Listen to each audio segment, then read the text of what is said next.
brincar, ele também oportuniza prazer, né? Principalmente a ludicidade dá o encantamento, dá a imaginação, a criatividade. Então, olhar o brincar não como um meio, não como uma metodologia, mas pensar nesse brincar como um valor em si mesmo, um fim em si mesmo. Quando ela brinca, ela também expressa a linguagem escrita, a linguagem musical.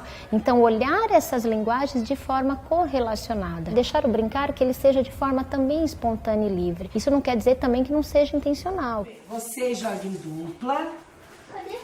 Dupla. Aqui, se precisar, a gente recorta mais. Muita gente da educação, tanto da educação infantil quanto do ensino fundamental, diz: ah, mas eu uso a brincadeira para poder ensinar alguma coisa. De matemática, de geografia, de história, né? Então, usa a brincadeira, que é uma linguagem, que é um objeto de conhecimento, que é um conteúdo, né? Como uma estratégia para poder ensinar alguma coisa de um outro conteúdo, de uma outra linguagem, né? E aí desrespeita, desconsidera a brincadeira como um objeto de conhecimento que tem estrutura e regras próprias de funcionamento, né? Uma linguagem, portanto, um conteúdo a ser estudado. O brincar é infinito, né? Então, assim como essas linguagens são também, o brincar ele não tem limite. A criança ela vai se expressar ali naquele brincar por meio das linguagens que ela se sente mais confortável.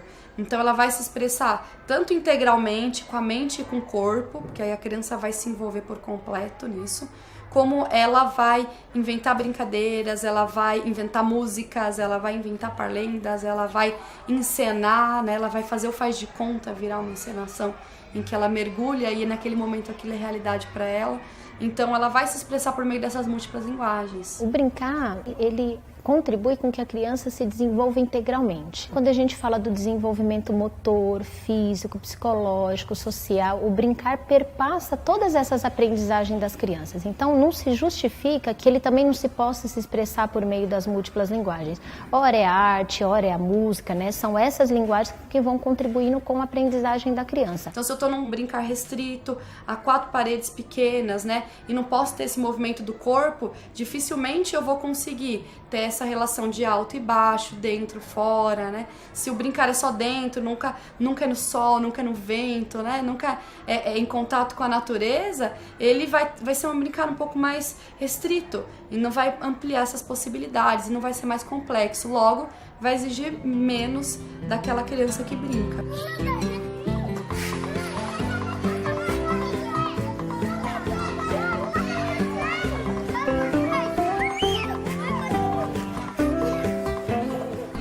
Contato pelo contato, vou vir aqui, vou fazer uma atividade, usei esse espaço.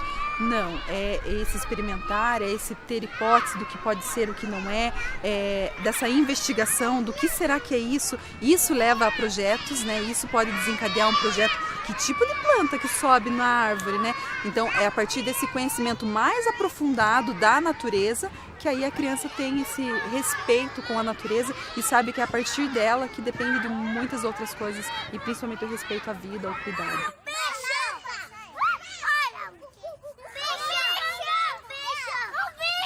A gente vai ouvir as crianças. O que vocês acham sobre o aquecimento global? Então o que elas vão responder é o que é politicamente dito, correto. É o que a escola diz, o que a mãe diz, mas o que realmente ela sente sobre a natureza, sobre a ameaça do aquecimento global, inconscientemente. Esse dizer não vai ser capturado só pela fala. A fala é muito superficial. Então, ouvir as crianças é ouvir o gesto das crianças, é perceber o que elas produzem de materialidade, é perceber o que está implícito na linguagem, na estrutura das linguagens dela, é perceber o que o traço dela traz. E não induzir uma fala ou sobre um conhecimento, né? Porque aí é uma linearidade racional. Então, quando a criança, especial até os 7 anos, aí, né? Quando ela vai falar de uma pergunta racionalizada, ela fala do lugar da racionalidade, que ela está ouvindo falar. Criança é quando uma pessoa que é bebezinha e ela é uma sementinha pequena que a mamãe engole para nascer o bebê. E daí quando nasceu bem bebezinho e depois vai crescendo e vira adulto. Essas crianças, quando elas estão entre elas têm um tamanho que a gente nem imagina. Elas têm uma capacidade de organização, elas têm uma complexidade que a gente nem imagina. Elas, entre elas podem ser o que elas são. E o que elas são é um fenômeno. É muito diferente daquilo que a gente imagina que elas são e por isso a gente interdita. Tem hierarquia, luta pelo poder, exercícios classificatórios fenomenais, tem preconceito, tem maldade, tem tudo. Porque aquilo é uma síntese do que elas vão aprendendo com o mundo, principalmente intermediada pelos adultos. Isso muda completamente a relação pedagógica, ou seja, a gente pode olhar para as crianças e pode ser professor e precisa ser professor de um outro jeito. Puxa, não precisa ter medo. Vai, corta. Pra cortar, puxa pra baixo. Agora puxa. Isso, agora vai ali. Tu quer ajuda ele? Pode ajudar ele. A escola é um lugar de experimentação, né? É um lugar da criança se dar conta que no mundo tem um monte de coisa que ela nem imaginava.